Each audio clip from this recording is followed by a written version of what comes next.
So I was driving my cat in a tight backyard with a heavy loaded trailer, and I had to do a lot of U-turns, and I went back and forth, and afterwards the gravel was really bad because these machines have a solid gear case in the rear and they just keep on digging, especially with some heavy load on the hitch.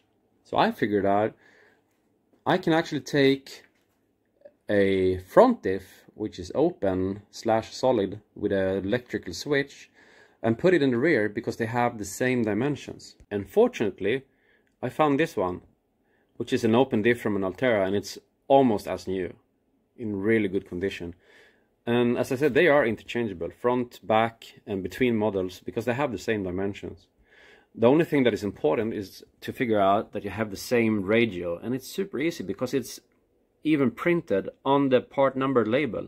So it says radio 3.1 here, and I have the same on my machine, so yeah, these are good to go. Just added some new seals here, so that's why it's taped up to protect it from dust and stuff. And I would keep the big electrical box, the unit, to select on and off and the solid mode. This is the one that makes the solid mode. And I will put yet another switch on my bar so I can go from open diff and to solid diff, and that means that I can go from two-wheel drive and I can go to two-wheel drive solid, I can go to four-wheel drive, both open, one solid, or both solid. So I have all the options. I can even go front-wheel drive if I want to. But we need some more parts to make this happen, because from factory we only have one brake disc and caliper in the rear, because it's a solid gear case. So if you brake one wheel, you will brake the other one by default. And now we're making it open, so I need a rotor and I need a caliper on the left side as well. And you need a knuckle or the uprise from the right side, because the left side doesn't have the fittings for the mountings for the calipers. And I don't know if this is for all the versions, but we have, at least on my version or on my model, I have two calipers in the rear. So one is hydraulic and one is mechanical, which is sort of a parking brake. But you need one of these, the knuckle or upriser, because the left one doesn't have the ears for the caliper. So you need a rotor and you need a disc, and you can take it from any of the other wheels. And you need the caliper, and the thing is that they are all rotated. So this one is from the right front side. This one is from rear right. This one I don't even remember. I think it is a front right as well. Doesn't matter because they have the same part number. What else? Yeah, I figured out that afterwards, that was a little bit unfortunate. This diff is a little bit newer than my machine, and I had a really hard time to find axles. The only aftermarket axles I could find was Broncos, and today we have a pandemic and we had a ship in the Suez Canal that delayed all the other shippings.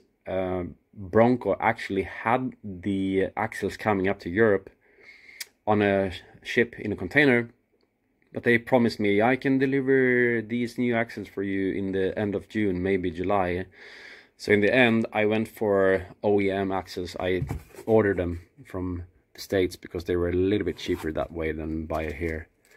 Country Cat, super fast delivery. I'm super happy with that. So brand new axles, and these axles are from the very same machine, the Altera, and they have the same part number for front left, front right. So you need them both, because you can't use the old axles from the rear. They don't fit, and they don't have this extra cog, the splines for the locking mode. So you need that as well. So what I've been taking here is that, if I show you the little sketch I have here. Yeah, I have the knuckle or upriser from this side, right rear. The caliper I'm adding here, so I'm adding a new upriser or knuckle, And then I'm taking the caliper from front right, because these are swapped here. They have the same part number. The same goes with this one. That caliper goes there, and they are the same, so they fit. And that has to do with the nipples for bleeding and the hydraulics and all that stuff. What else? The rotor, I think I picked from this side. The same with the disc. The axles are, yeah, the axles are from the front Altera, but I will put them in the rear like that. And I will use the original propeller shaft. Got to figure out if I can use the same fitting. I'm not sure if this one fits. It may be that I have to change the front nose cone for the diff. I'm not sure. I think it will fit, I think, but I'm not sure. Let's figure out on the way. So the hydraulics for the rear is only one tube or one hose. So we have the hydraulics coming from the left side of the handlebar and goes down here, and we have a T-cross or a 4-cross. One hose goes to each front wheel, and then we have one goes back to the foot brake, and then it continues back here. So what I'm doing is that I ordered a custom-made hose with banjo fittings and a double screw. So I will add another hose from right to left over the diff. And hey presto, I have hydraulics in all 4 corners.